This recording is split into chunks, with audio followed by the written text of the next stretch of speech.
វ៉ាសួស្តីអ្នកទាំងអស់គ្នានឹក admin ណែភ្លេច admin បាត់ហើយមែនណែភ្លេចតាំងសំឡេងទៀតព្រោះអី admin ខានចេញភាគថ្មីនៃរឿងប្រឡោមលោកយូរហើយ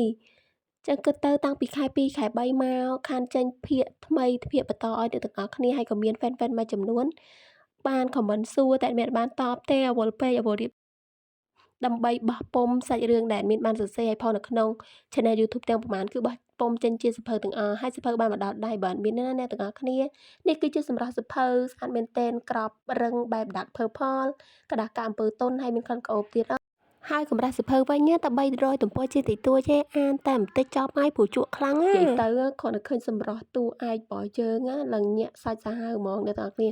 ងអស់គ្នាវិញយល់យ៉ាងណាដែរចំពោះសម្រស់សៀវភៅបើអត់មានសៀវភៅទី1ស្រឡាញ់ពេញចិត្តពេញបេះដូងហ្មងអ្នកទាំងអស់គ្នាយល់យ៉ាងណាដែរគ្រាន់តែឃើញក្របសៀវភៅអ្នកទាំងអស់គ្នាដឹងហើយថាវា focus ទៅលើរឿងបែបស៊ើបអង្កេតឃាតកម្មវាយប្រហារមានឈុតឆាកច្រើនមែនទែនតួប្រុសជាអភិជនមហាសេដ្ឋីតួស្រីវិញជាអ្នកលេងចរិតរឹងរូសបន្តិចប៉ុន្តែនាងគួរស្រឡាញ់រឿងដំបូងបាទមាននេះមានចំណងជើងថាអន្តៈស្នេហ៍ចរនារី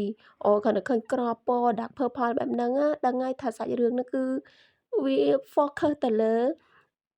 រឿងក្តីស៊ើបអង្កេតបែបលក្ខណៈវាយតប់បញ្ហានិយាយ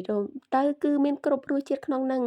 មានទាំងស្នេហាកំសត់ទឹកភ្នែកល្ហេមល្ហាមក៏មានដែរស្នេហា sweet បែប romantic អើយអ្នកអានឡើងល្មីលល្មួលតែម្ដង